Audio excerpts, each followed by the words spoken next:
All right, my friend, welcome once again to the next episode of the Red Delta Project podcast and live stream here on the Red Delta Project YouTube channel. Again, we do this every Wednesday at 7 p.m. here, Denver Standard Time. So if you want to join us, if you're watching this or listening to this podcast at a different time, that's a good way to go about it. But this episode is brought to you, as always, by the books that I write. My name's Matt Schifferly. I'm the founder of the Red Delta Project, and I write all of the books and the content that supports this channel as well. The links to all of the books that you can check out on Amazon are down below in the description. Things like Grind Style Calisthenics, Smart Bodyweight Training, Fitness Independence, and so on.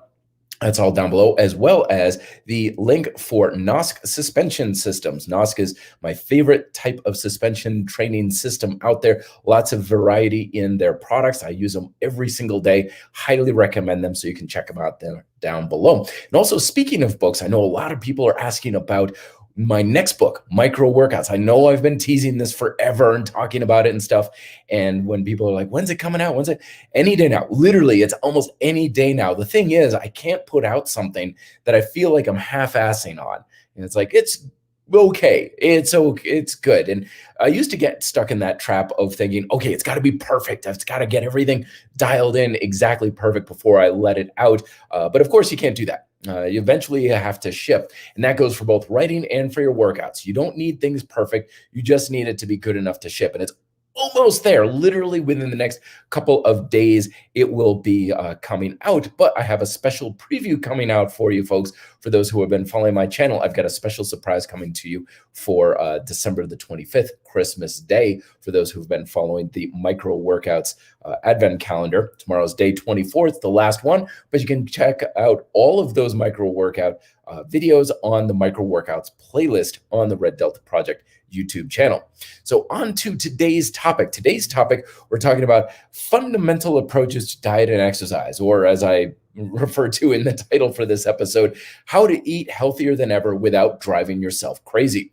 Because when we take a fundamental approach that I've been talking about in the previous several episodes, right? I'm done with the minimalist thing. Minimalism is not the way to go when it comes to fitness and exercise and stuff, because most of the advice out there when it comes to fitness is telling you to go up or down. More of this, less of that. More, less, whatever it is. But the fact of the matter is that getting in shape isn't something that you can always just push all the way to the left or all the way to the right. The extremes suit very few people. Instead, we want to be able to adjust and go after more of a target.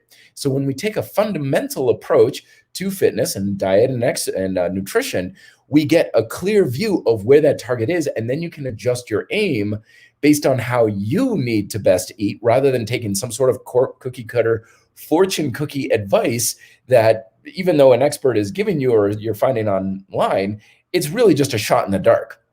And a lot of the advice you hear out there is always about less, more. Because sometimes it's like, well, if you want to get bigger and stronger and build muscle, you need to eat a lot more calories, more protein. And considering that sometimes when people are struggling to get bigger and stronger, sometimes they're eating like a bird. So sometimes that is good advice. And oftentimes a lot of folks, the majority of individuals, may be struggling to lose weight. They're struggling to be healthy and feel good and have energy.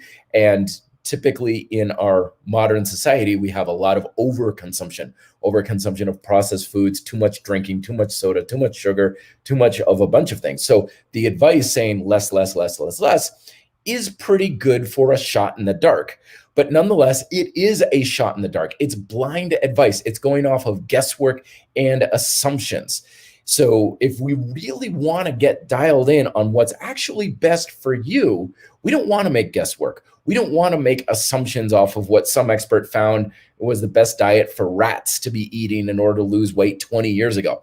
We want stuff that we can use right here and now in the practical world. And that's what a fundamental approach gives you. So it's going to go a little bit counter to a lot of the advice you may come across, but it's a hell of a lot easier to follow. It doesn't result in nearly as much stress, and that's the entire point. Because the way that a healthy diet is structured is to actually remove stress from your life, right? That's why we're eating the foods in a healthy way. Because the way I characterize it is a healthy diet takes stress off of the plate: mental stress, emotional stress, physical stress. And make no mistake about it, this stress can be a product of going either too high or too low when it comes to your dietary decisions. Eating too much is going to cause stress. Eating too little is going to cause stress. Eating too much of a certain thing is going to cause stress. Eating too little is going to cause stress. But we're so enamored, we get sucked into these cookie cutter fortune cookie type advice that says just more of this and less of that. And we're just turning our mind off to the fact that this is going to cause stress. And even in our fitness culture, we're often told this stress is a good thing. Like, fight the good fight. Oh, fight against the cravings, fight against the hunger, fight, fight, fight, fight, fight. And that type of rhetoric does work a little bit better when it comes to exercise, like keep pushing, excuse me, pardon, keep pushing yourself, challenge yourself and everything like that. But that's not what a diet's supposed to do. If you look at what the role your dietary habits are supposed to play is in the recovery side of things. They're supposed to take stress away from you. And that's what your fundamental approach is all about. It's not supposed to cause cravings. It's not supposed to make you anxious about food. It's not supposed to make you nervous, like, oh, I'm going to a party. Can I eat this thing? Or oh, should I bring my Tupperware chicken and all this sort of thing? A healthy approach to diet takes stress off your body. So all the physiological stress you have, hunger, cravings, lethargy, all these sorts of things, gone, right? But it's also the other forms of stress, mental stress, emotional stress, anxiety over food, gone, kick it out, right? Because if we can, like, say, for example, satisfy our physical appetites and we're perfectly fueling ourselves, but we're left feeling unfulfilled on a mental or emotional level, that's still not healthy.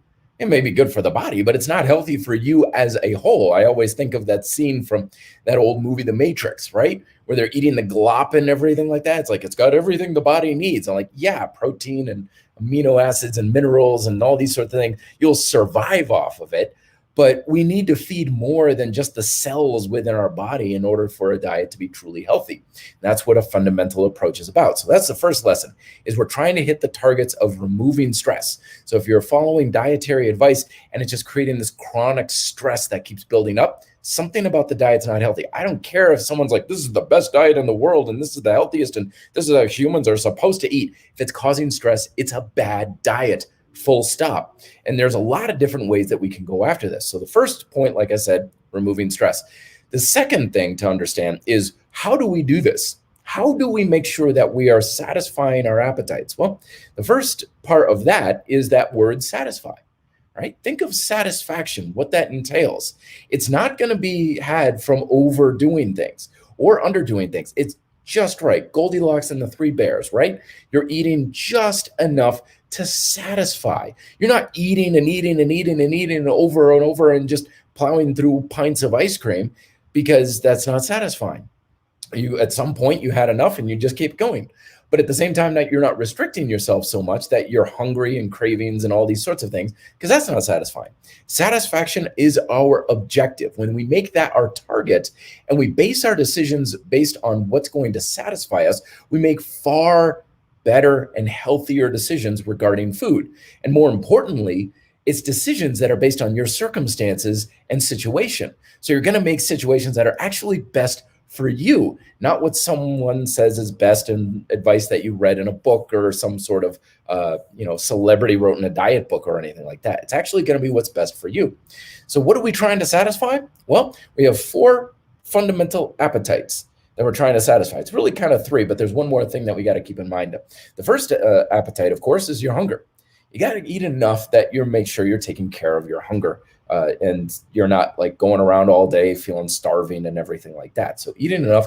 And I'm not saying like hunger is bad. Like, I'm not saying you get a slight twinge of hunger. You're like, I got to go eat something. It's like having some hunger from time to time is perfectly fine. I'm talking about hunger. Like, I'm always so hungry. I'm always so hungry at this point. When I was in high school, I always noticed that I was just starving come like 10:30 in the morning. And I'd go through my classes and I'm just famished and I'm barely concentrating in class. So you're noticing regular hunger like that, that means something needs to be addressed. And I learned that, instead of eating my lunch at lunchtime, I'm better off eating like a sandwich or something around 9 o'clock, because I had eaten breakfast at 6, 3 hours had passed, and that kept my hunger somewhat at bay a little bit. So paying attention to your hunger, but also making sure you're not overeating where you're totally stuffed, Remember, we're out to satisfy, not overdo it. So hunger is the first one.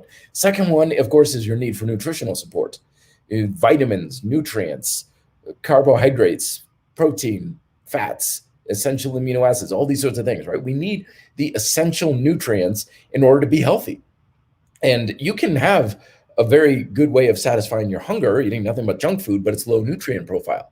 But if you turn your gaze more towards more nutrient dense foods and meals, you're going to be satisfying more of those fundamental needs for nutrition. And that's going to have all sorts of ripple effects into many different areas, like your energy level, your ability to synthesize protein, hunger, hormones, regulation, like a million different things is really a lot better off if you have more of a attention on satisfying your nutritional abilities and stuff. So the way you want to take that is, one, is if you have any sort of a dietary approach that you're following now, be aware if there's any sort of common dietary shortcomings that come with that diet. People who have restrictions, like they can't eat certain foods, or they're vegan or something like that, like just comb the web and look for, well, is there a slight risk of a nutritional deficiency here?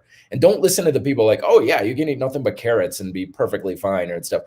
Don't listen to that kind of, that's just more of like, I've drank the Kool-Aid kind of talk.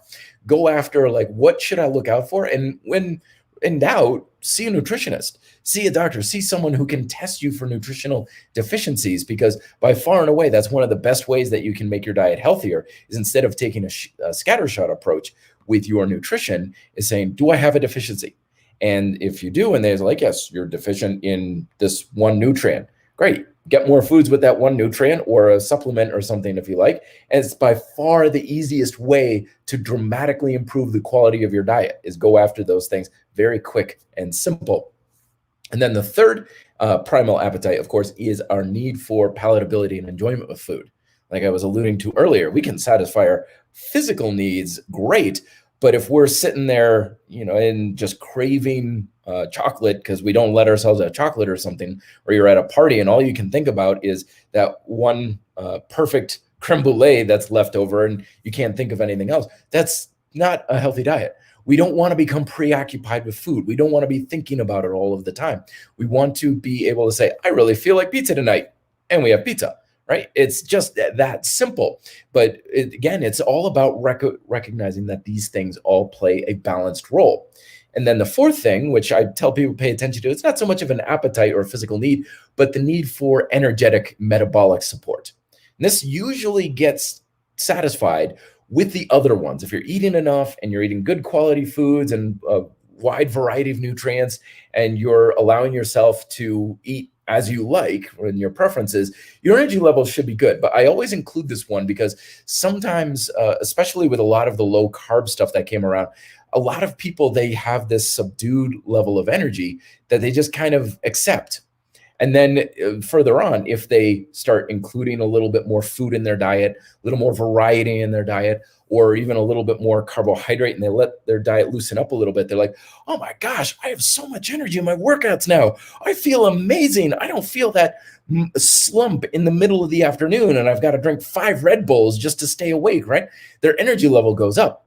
Because as I've always said, a good sign that your diet and exercise habits are on the right track is you should have a boost of energy. It shouldn't drain your energy. It should be increasing your energy as a whole, right? So those are the 4 fundamental things I always tell people pay attention to. And the great thing about this is all 4 of them are linked together, so they keep each other in check.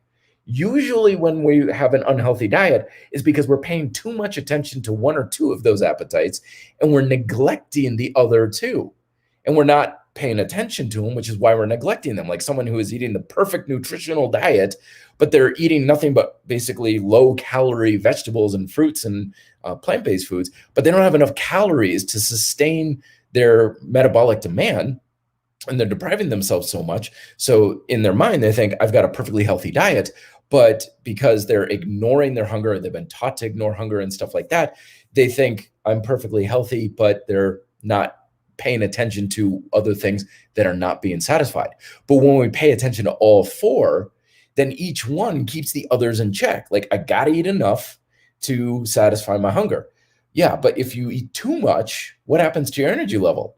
Zero, right? If you eat low nutrient dense food, a lot of junk food, your nutritional level goes to pot. And again, your energy level goes down, and you may feel like you're, eating junk food, but it's still not satisfying, right? You're like, I don't have a taste for this so much anymore.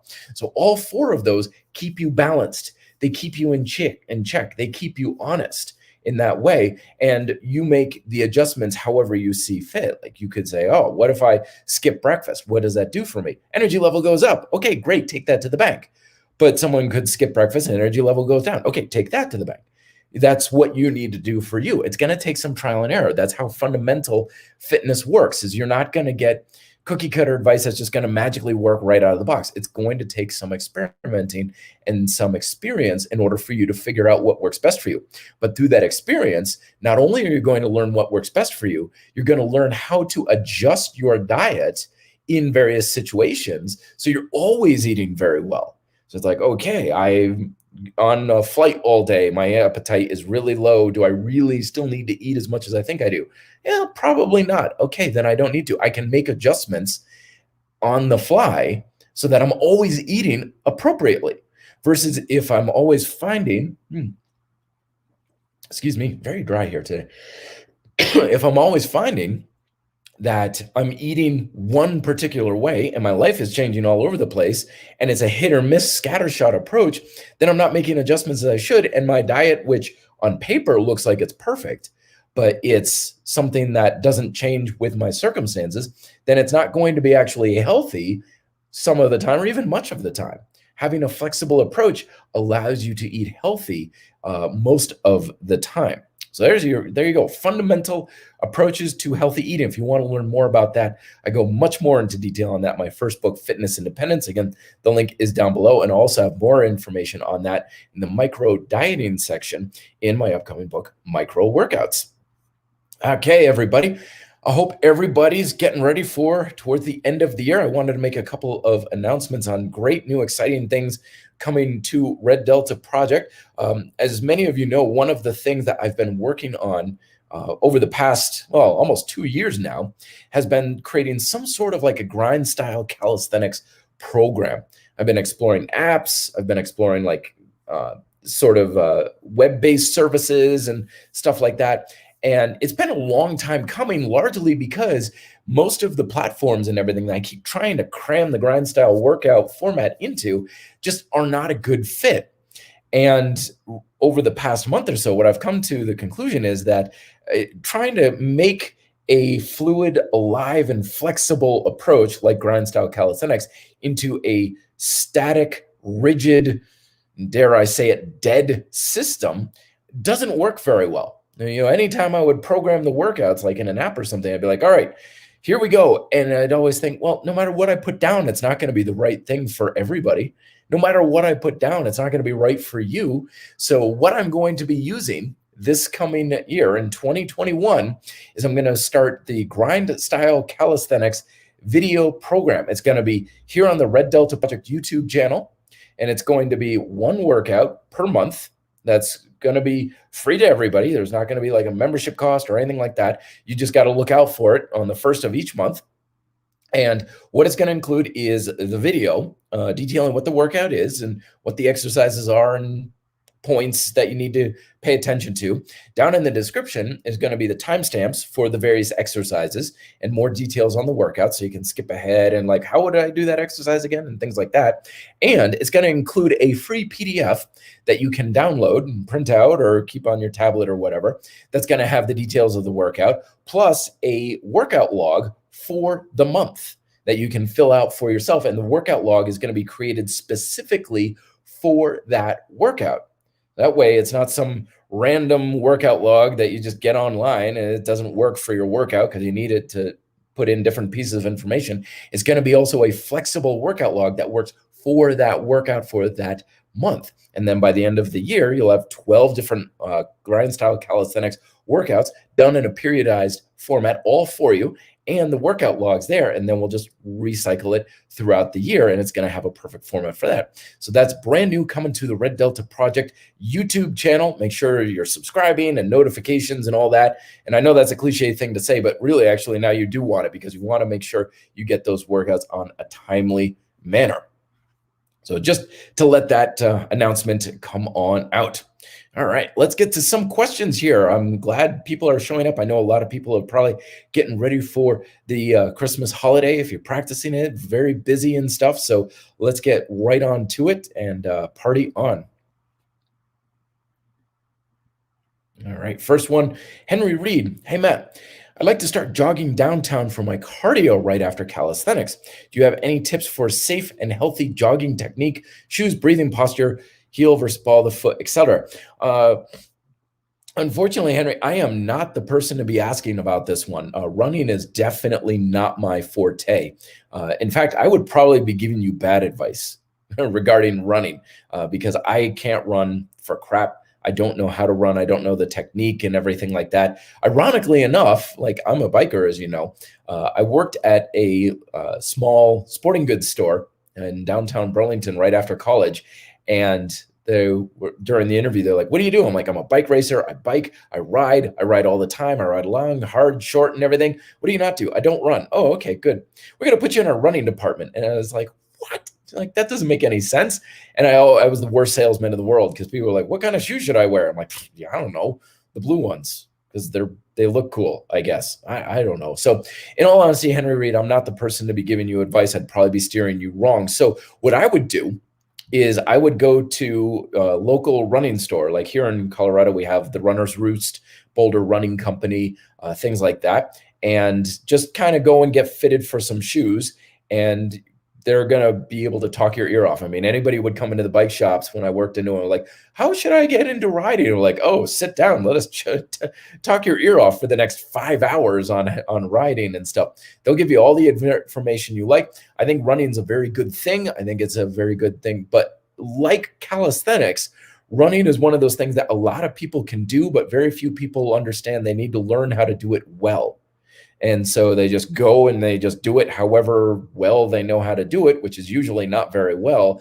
And that's when you get a lot of the injuries and the problems and things like that. So, and that's exactly the advice I would be giving you, is stuff that's based on that. So check out the experts in your area, someone you can talk to. And like a good bike shop or a ski shop or something, you want to have a relationship with a local shop, because then they can get a feel for your journey and you can know the names there and stuff. And then when you come in and you have issues or challenges and stuff, they can help you, kind of almost like a personal running coach, which is a lot better than I can give you here. All right. Next question from Tougher. Love the avatar there, man. I have the same problems. Sorry. Again, folks, bringing Hey Matt into the front. I just guessed on that one. But let's see what else we got here. Joe Janusk. Hey, Matt, do you see any advantages to low reps, high sets, like 6 push-ups per minute for 10 minutes, adding reps and sets as needed, so that my warm work sets are essentially the same thing? Oh, yeah, definitely. Absolutely.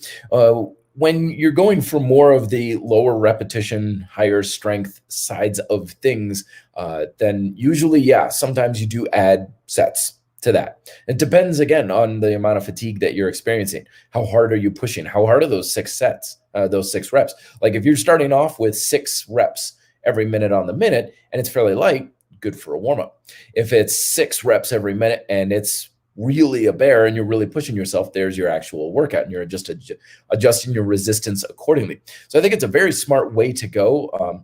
Usually when people start going with stuff like that, what ends up happening is somewhere around the 25 repetition range is where a lot of people hit that sweet spot. There's a reason why a lot of strength-based type strength training programs are things like 4x8, 5x5, 3x7, stuff like that, 7x3, is it almost always kind of adds up to a total of around 25-ish repetitions and stuff.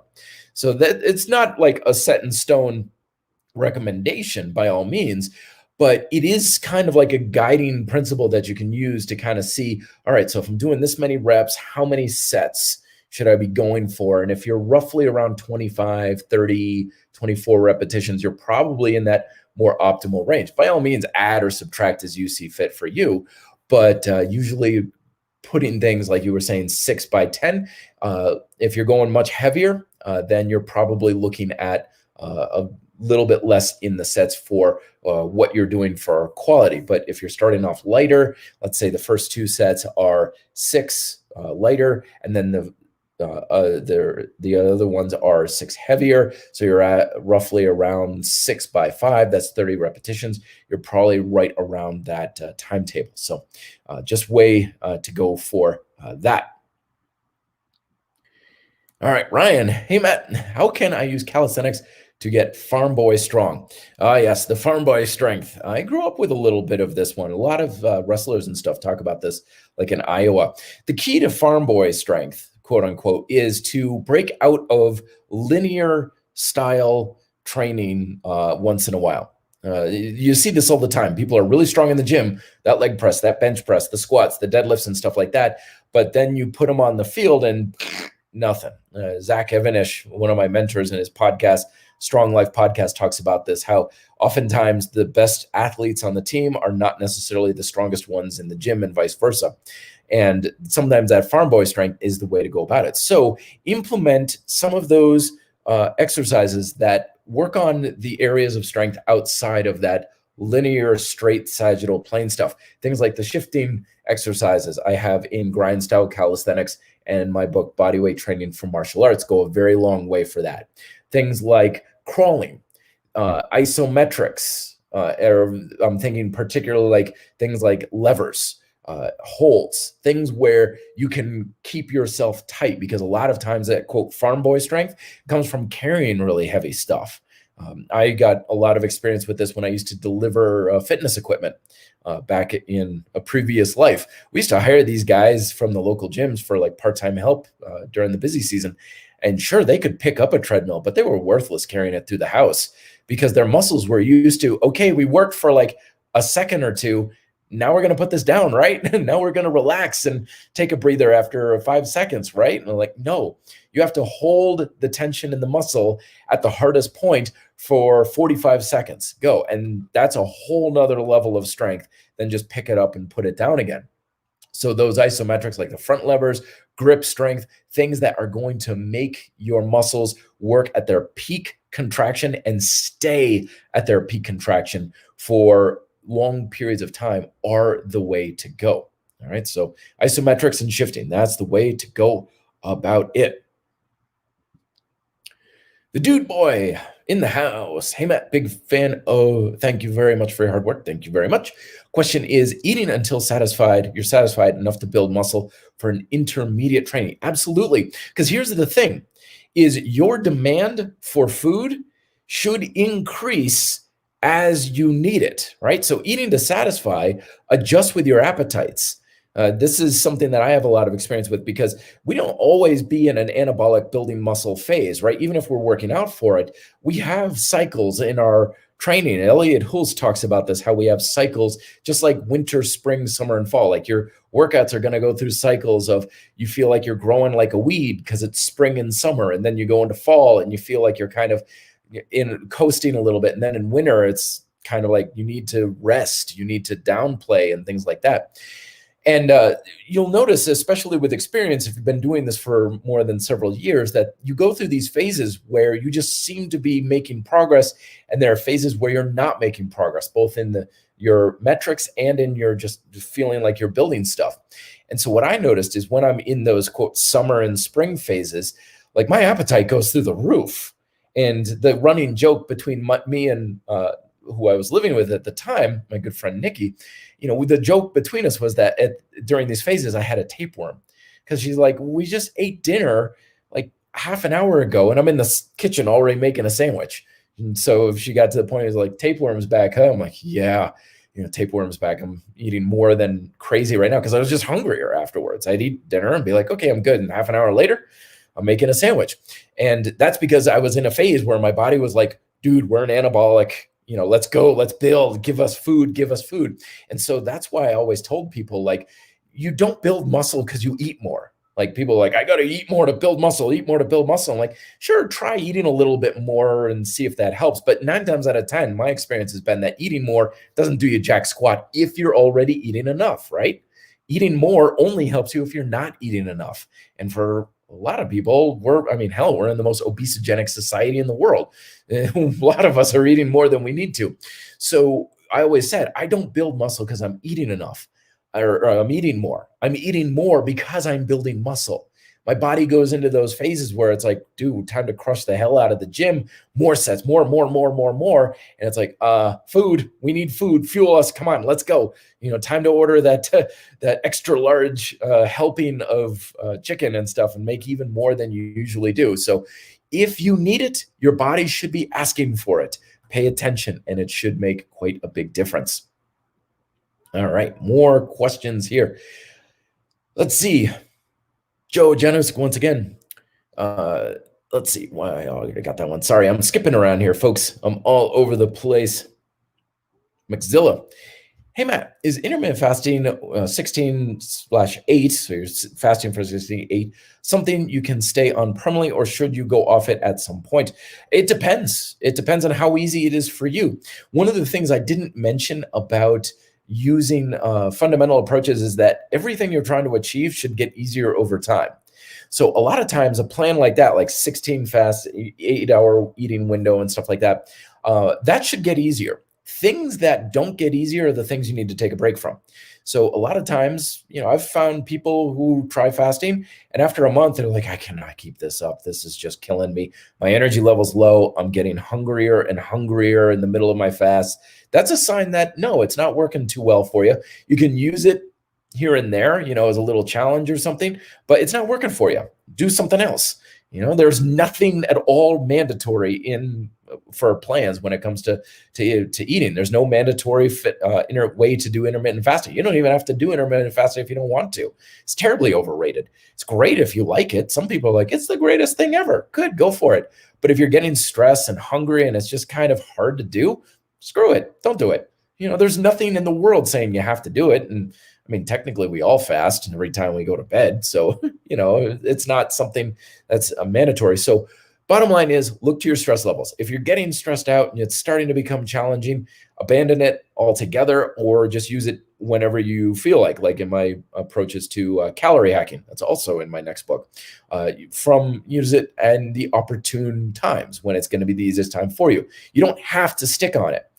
You don't have to stay with it, but you also don't have to abandon it either. You can pick and choose when you're using it that's right and best for you. All right. Here's the question I meant to get to earlier from Tougher. I don't have much money. Hey, join the club. Do you think that white corn with lentils can provide good nutrients, especially protein? Well, you're on the right track with those lentils. Corn can be a rough one. Some people have trouble digesting it. It can be a good source of carbohydrates, but typically, if you can, Tougher, rice is a better way to go. You look at so many cultures out there that have a bean and rice combination. And the reason for that is because it's incredibly nutrient dense, it's calorie dense, it's protein dense. It's one of those things that just provides a hell of a punch. And typically beans and rice is usually not one of the more expensive foodstuffs that you go with. So I would swap out the corn for rice. And rice is usually very agreeable with a lot of individuals as far as digestion. Like, there's no gluten in it. There's not a lot of additional things to it. It's usually something the body takes to very well. I would look at beans and rice as a main way, and then add in as much other plant-based things like vegetables and stuff. Seasoning too, my friend. Get some herbs, get some spices, add in some acid to that, some vinegars or something if you can. Bring up that flavor profile, because remember, we can give ourselves a lot of nutritional value, but if we feel like we're just eating cardboard every time, we're like, I just can't stand eating this stuff anymore, that's still not a very healthy dish in the healthy eating approach. So bring some flavor to it, spice, sweetness, acid. Some of the corn can add some of the spice, some of the sweetness there. So beans, rice, and corn and stuff. Remember, the more stuff you add in, the more you're improving your texture, your enjoyment, your flavor profile, the nutrient profile, and oftentimes your ability to satisfy your hunger as well. So that's what I would recommend. Here's a good one. Zabe. I feel I have a binge eating disorder. Hey, it's more common than you think. I had it for many years myself. I restrict, then binge, and find this for 10 years. Yeah, same here. Up and down like a yo-yo. All the effort I've put into this only to be unhealthier and heavier, not feeling good. My heart goes out to you, man, because I spent so many years doing that. And that's one of the reasons why I developed my healthy eating approach, is because this whole approach to like restrict and binge and restrict and binge, you're right, it is not healthy. And here's the thing is, you're not healthy on both the restriction and the binge, neither of which are helping you. Both of those, because like I said, going too high and too low is unhealthy. So in that middle ground, wherever that is, more towards one or the other perhaps, but when you go and transition, you feel better because you're getting closer to that middle ground and you're getting satisfied, but then you keep overshooting it. So basically it's kind of like you're unhealthy in one way, then you're unhealthy in the other, and just pinballing back. So binging, that's a tough nut to crack. There's no quick, simple fix for that. That's a long time coming. But the first step in that is to start to emotionally abandon whatever's driving your desire to restrict or binge. So usually it's a restriction. Like whatever rules you're following that say you have to restrict, fuck them. Do not listen to them at all, unless there's something that's legitimately medically valid. Like, oh, I'm gluten intolerant, I shouldn't eat gluten. Okay, then you're truly gluten intolerant, you're allergic to nuts or whatever. I grew up with a good friend who was allergic to wheat. Then yeah, that's a restriction you're going to have to abide by because you have that sensitivity. But there's so many opinions out there on the internet saying like, don't eat this, don't eat that and stuff. And 99.9% of the time, they're complete bullshit because they're based off of a mechanical approach to nutrition and exercise. And I won't get too much into it right now because that's a topic for a whole nother episode I have planned in the future. But a mechanicalistic approach to fitness is one of the most deceptive ways that we get sucked into following paths that are not in our best interest. Basically, it says this food or this exercise or this approach does this to the body, therefore it's good or bad. And it's complete horse hinanny because it's not at all true. And it's always validated by science. It's always backed up and stuff, but it's nothing you have to follow. So whatever you think you have to do those restrictions, you don't have to do. Outside of the medical things that I talked about earlier, you don't have to do them. So abandon those as quickly as you can, because once you start eliminating that restriction, the need to swing the other way and binge will start to decrease, and that pendulum will finally start to find that middle ground where you can fundamentally eat healthier all the time, because right now you're fundamentally eating unhealthy all the time. All right, great questions. Thank you so much, everybody, coming on here. And again, put the hey Matt in there, and that's going to be the way that I know to address it versus you all chatting with yourselves, which I always appreciate. The RDP community is strong, and I'm going to do my best in 2021 to make you guys even stronger. Zach, hey Matt, I've been experimenting with blood flow restriction every once in a while and feeling another BFR, blood flow restriction session, is coming up in my near future. And general tips if you have experience. This is one of those things that's always been in the back of my mind. I'm like, I want to try that. I want to give that a shot. And I still haven't. I haven't done anything even close to it. So you right now are more the expert than I am in that for sure. I know there's a lot of information and articles on the Dragon Door website. You go to dragondoor.com, go to their blog. There's a lot of blood flow restriction articles and links to studies and research there as well. So I would recommend going there. But that is one of those things that I need to get on. I need to try it, and I just haven't. So maybe that'll be my new thing for 2021 is try some blood flow restriction exercise because, hey, it sounds like great. And anything that's like, oh, dude, you get sick pumps and really burn out the muscle with lightweight. I mean, that's totally my jam. So I'm totally going to get on that, and I'll make videos on my experience and stuff. But best of luck with that one, and hope you have great success with it. Steph, Matt, is periodization necessary once you are not a novice? To a degree, yeah. Not so much in the classical sense, but when you get more advanced in your training, it's more important to get a broader range of stimulus in your training. So you're not training one type of level of resistance or one rep range. The more broad you bring your training stimuli, the better. And this goes for a lot of different things. It goes for sport, it goes for strength training, it goes for building muscle. I mean, like even in Taekwondo, like our instructor always told us, like, don't keep practicing your kicks the same speed. Like practice them really, really slow. Build up that control and the strength in the hips. And then a couple times, like, how fast can you throw it? How quick can you get that side kick out? Like if you keep throwing it at one speed, you're going to be good at doing it at one speed. Vary up the training. Get the training stimulus to be more broad so you have more of a range of capability. So I think periodization is extremely smart. It gives you some variety. It keeps you on track. There's just too many benefits to it to ignore and stuff. And you could do it any different ways. So basically, as long as you have a variety of training stimuli, you're getting the job done. And that's one of the reasons why the Grind Style Calisthenics workout program works so well, because you got 4 phases in every workout of 4 different stimuli that you're going after in every workout. So it ensures that you have a broader range of training stimuli to get more out of it. So yeah, definitely very good. I mean, to be perfectly honest with you, I can't think of many situations where I would tell someone not to do any sort of various or periodized approaches to training. It's one of those things that's just very good benefits, very hard to mess up. As long as you have that variety to some degree, you're going to be going with.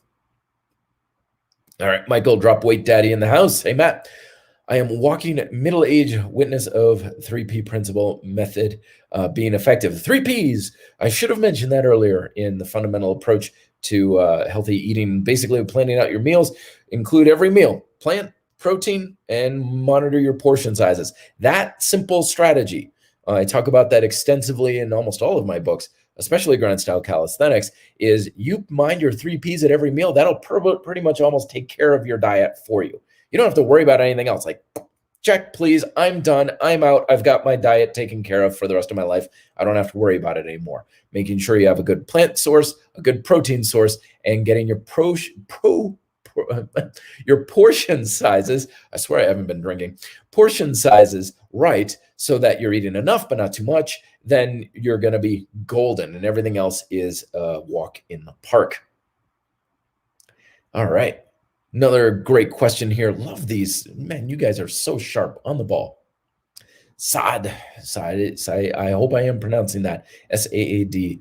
Hey, Matt, what do you think about doing body weight exercises throughout the day? I like 30 squats here and there, later do various push-ups throughout the day with some pull-ups. I think it's fantastic.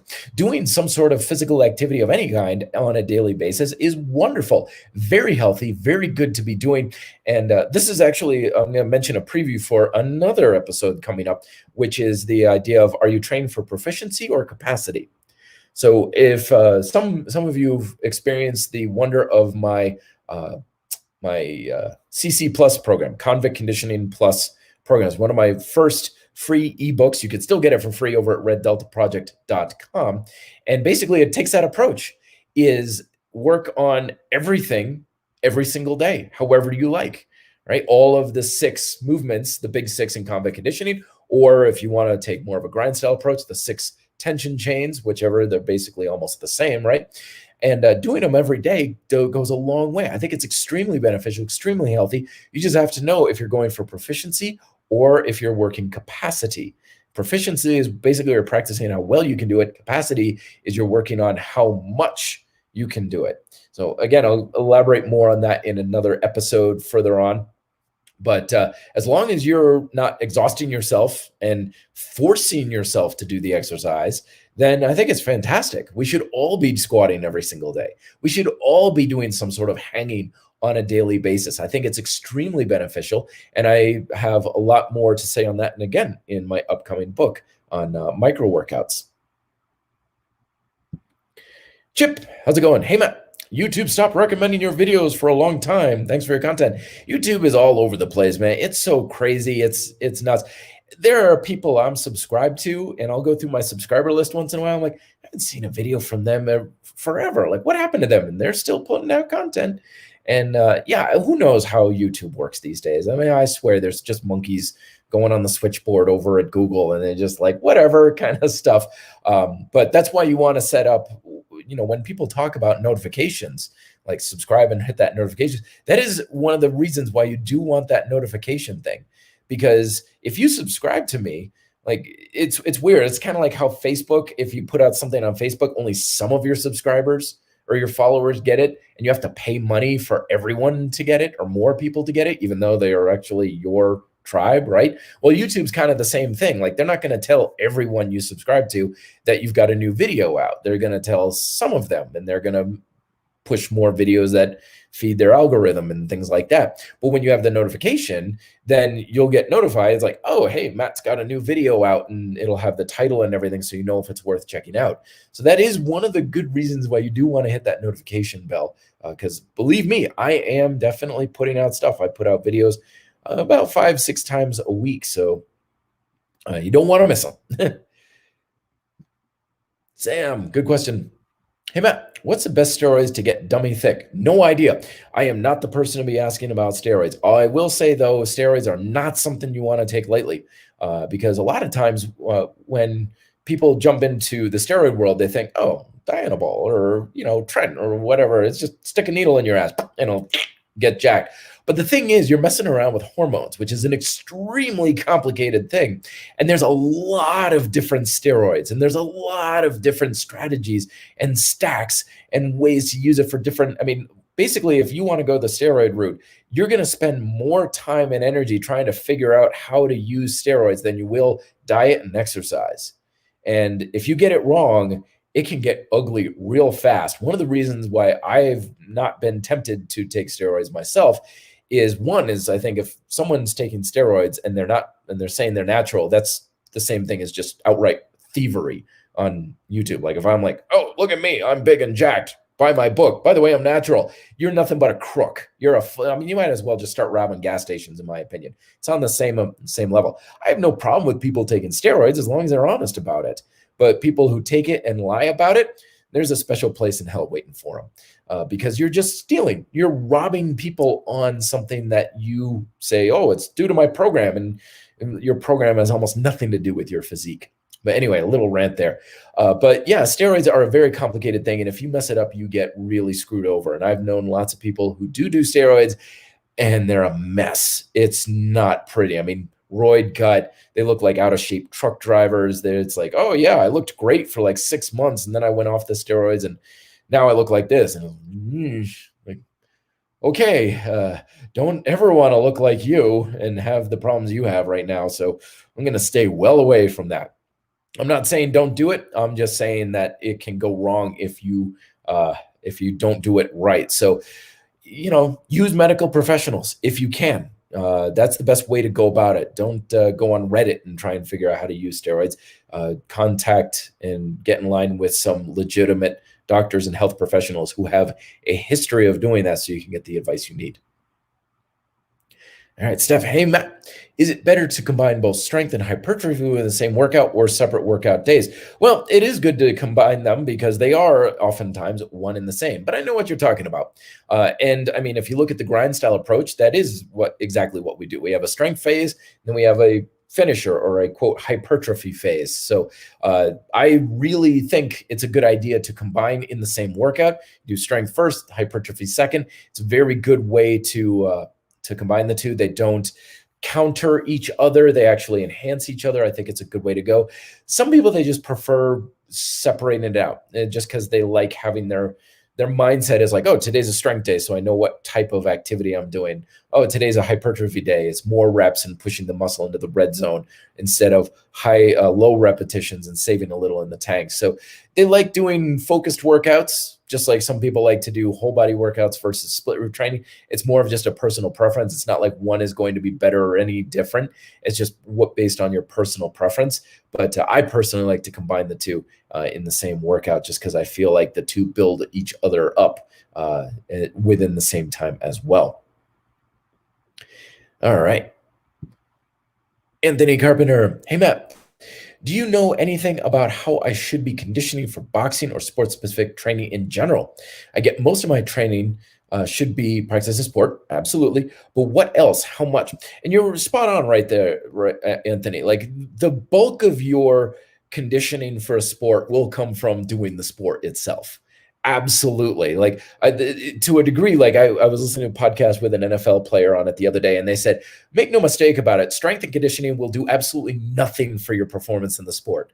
And this is kind of echoing what Zach was saying before. It's like you can be a god in the gym, be the strongest and the best at strength and conditioning, go out there on the field and get your ass handed to you, right? And especially with sports that have a very good technical edge, like boxing, martial arts, and stuff like that. Like you can be the strongest, most endurance conditioned person in the world, step into the ring and get destroyed.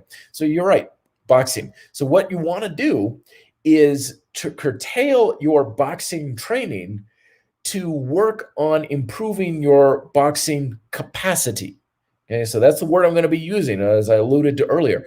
Capacity is your ability to produce energy, right? It's either intensity or duration, right? So if you want to improve your boxing strength and conditioning, what kind of boxing techniques and drills can you do that's going to push your endurance, that's going to push your strength, right? Or can you put like a, weighted gloves, or you hold those little weights, those little egg weights that weigh like a few ounces in your hands, and you go after and you do boxing and stuff like that. That's what I would do.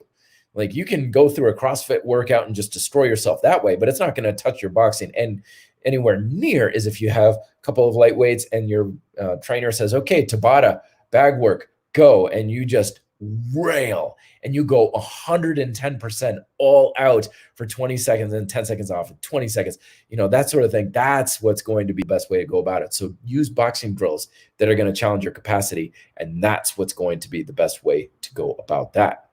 Awesome question, man. Awesome. Because that is a big problem. One of the biggest mistakes that athletes make is they spend far too much time doing strength and conditioning that has very little carryover to their sport. And as a result, they've spent so much time and energy in their strength and conditioning that they don't practice their sport. They don't have any capacity in their sport. And as a result, their performance actually suffers from it. Next question, Kevin. So good to see you. Thanks for coming on. Hey, Matt. I'm doing GSC with the progressions from combat conditioning. Fantastic. Would you recommend me do the original sets and reps of the books, or 3 to 5 sets, 5 to 10 reps like in GSC? Thank you. So this is a very, very good question. It's basically combining combat conditioning with grind style calisthenics. You hit the nail right on the head with that last part. I would use the steps in combat conditioning to work with the phases of grind style calisthenics. So in the strength phase, use the step of the exercise that's going to keep you in the relatively low rep strength zone. Okay, so that could be like archer push-ups, for example. You're getting 5 by 5 would be a good way to go about that. So you get 5 on each side, right? Really pushing that strength, really making the muscle really work hard, right? And then for the finisher phase, you would go with like standard push-ups, or maybe even with a little tiny bit of an incline. And it's like, go, how many can you do in 3 minutes? And just burn out those muscles. So you're using the progression strategy of levels of combat conditioning with the progression strategy of the phases of grind style calisthenics. That's how I would go about it. Fantastic question. Best of luck in your training. I think that's a very potent combination to be using for sure. I think it's going to be very, very good. Kokujin 126. Hey, Matt. What do you think of super long plank isometric holds, 3 minutes and more? This is something I've played with for a while. The monkey challenge, monkey bars, they have a fun challenge where you have to hold a plank, foot elevated, suspended for 5 minutes. I haven't been able to do it yet. I think my record was about 4 minutes. Even then, it was terrible. It's a good challenge. But personally, for me, when it comes to core work, one of the biggest mistakes that I find people make with their core work is they spend far too much time doing long, high rep, long holding stuff. Like I can hold a plank for 20 minutes. So make it harder. Like for God, no reason. Why in the world are you doing that? Just like the person saying, I could do 100 push-ups. I'm like, why are you doing push-ups that are that easy that you can do 100 of them? Same thing with a plank. I can hold a plank for 5 minutes. Why are you doing a plank variation that's so easy you can hold it for 5 minutes? Now, that's my cheeky answer, because yes, there is value. Make no mistake about it, about going the distance like that. Because believe me, I would do one of those 5-minute challenges and my abs would be killing me the next day. So there is value to it. It is very good. But generally, when it comes to core training, I treat it like everything else. Like, make it hard. Make it so hard that you can only hold that plank for about 20 seconds, right? And even then, that's a real struggle. So that's why I like doing the stretch outs on suspension straps, right? I'll stretch myself out or do ab wheels and stuff like that. And it's like really, really intense stuff because I just feel like if we add the intensity, that's what our abs truly, really need. But it's both is good. It's not one is better than the other kind of thing. It's just that's generally where I prefer. So definitely go for it, but don't make that your primary training. Go with one workout where you're going for a 4-minute plank hold. Fantastic. Awesome. But also make sure that you're trying to tuck that pelvis in, that you're squeezing your arms in. You're trying to squeeze your arms and your pelvis in closer together. Make everything burn. Keep your glutes tight. Keep your chest and your back engaged as well. And make sure you're getting the most you can out of those 3 minutes, because 3 minutes of poor quality is still crap. But 2 minutes of good quality is much better. So go for the distance, go for the short, but quality is really where it's at either way. All right. Fantastic. Awesome questions. And again, anybody who puts in a hey, Matt, that will alert me to that question here on the feed. So I know I want to address it. Let's see. I don't think I got to this one. So once again, hey, Matt, is it bad to lock out your joints when performing exercises like squats and push-ups, pushing moves particularly? Also, do you recommend slowing down the eccentric for more muscle growth? Good two-part question here. One is, no, it's not terribly bad to lock out the joints. I mean, your joints are made to be locked out. You're perfectly fine. Where that gets into problems, though, is remember, if you're locked out, typically your muscles relax, and if there's no force going through your muscles, the force is going through not necessarily even your joints, but also some of the tissues around your joints, like ligaments and tendons. So it's not bad, but it's also not necessarily that helpful either. It's one of those things that I typically stay away from just because it doesn't bring much benefit. The risks may be somewhat overblown, but it's usually not the best way to go about it. It's not that beneficial. Keep a slight kink, keep the tension in the muscle. That's the bottom line that you want to be looking at. Not so much about locking out, but just is the tension still in the muscle? Because that's where you're going to get the benefits from.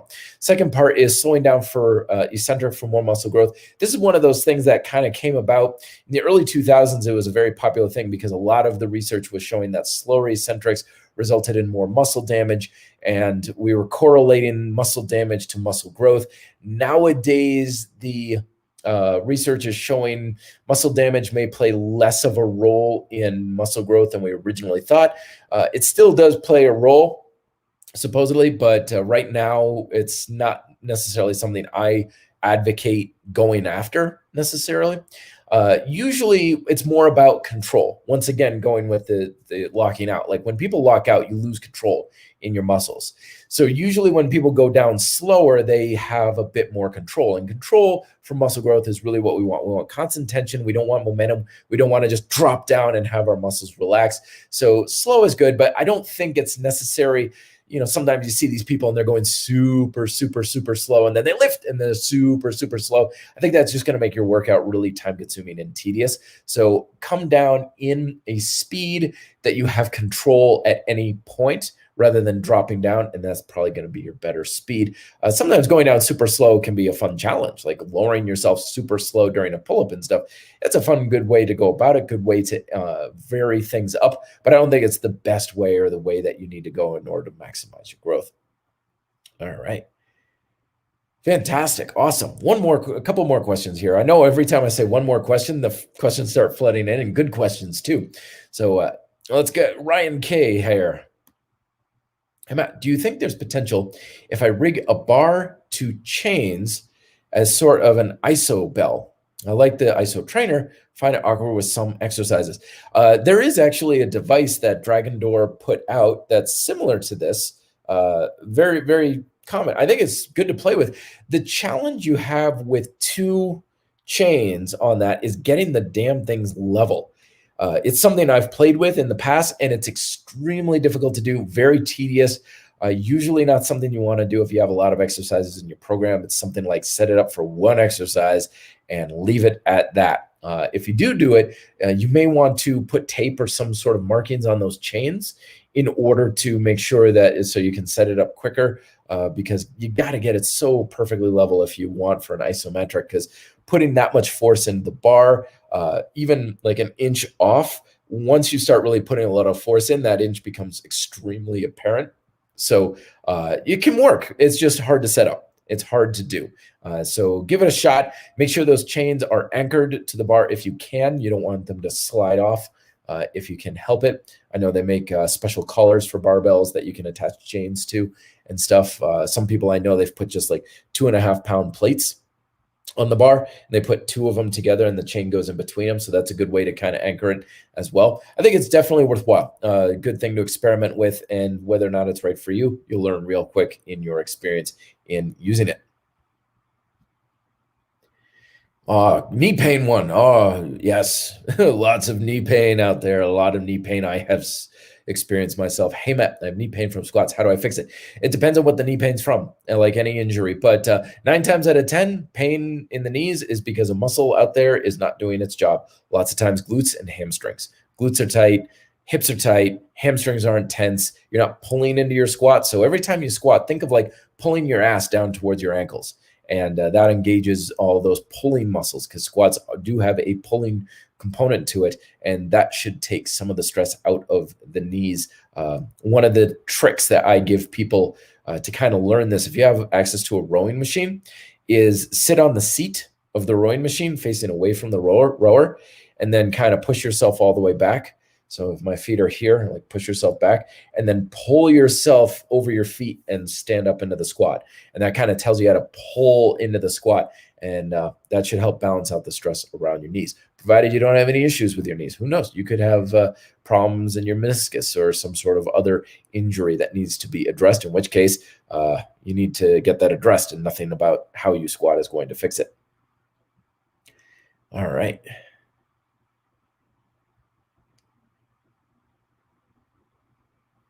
There we go. Last question here. Once again from Saad. Thank you very much for coming on, man. It's very good to see you. Matt, thank you for all your answers. Do you think we should retract our scapula for all upper body exercises? Currently working on fixing my posture.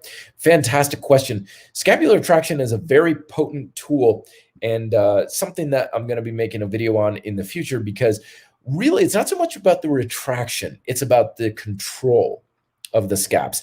And this is a tough nut to crack, because scapular control is multi-directional. It's not just retraction and protraction, front and back. It's not just about elevation and depression, but there's also rotation to it as well. And we need control in all three. And control doesn't mean lock it into one position. It means move it as appropriate for the exercise. This is very much the case for horizontal movements like push-ups and rows. So here's the way I think about it. Is I do this with my clients, is I'll touch their shoulder right behind like their glenohumeral joint. So the top of their shoulder, a little bit behind, I'll touch that, and I'll touch their tailbone, right? And I'll say, bring the two together. And that automatically brings the shoulder into the optimal position of retraction and depression and rotation at the same time. And then when they go at the top of a push-up position, I'm like, okay, now imagine driving those points apart, and that gets up down perfect as well. So retraction, good, yes. Keep it retraction, not always. Is retraction all there is? No, because you can still have retraction, but elevation, in which case you're still not going to be stable. You're still not going to have the control that you really need. So we need all three of those at the same time. Look again for a future video next week on that as well, on the Red Delta Project YouTube channel. If you can get this simple thing down, it's going to change every upper body exercise you do. It's going to make a very, very big difference as well. So anyway, I am off to have my dinner, folks. Thank you so much for coming on and asking your questions. As always, I host this party here every Wednesday, 7 o'clock here Denver time. I hope for those who are celebrating the Christmas holiday, have a very good Christmas and all other happy holidays as well. And again, look for the new book, Micro Workouts, coming out within the next several days, and also the new Grind Style Calisthenics video program coming to the Red Delta Project YouTube channel at the start of 2021. Have a great one, everybody. I'll talk to you next week. Till then, be fit,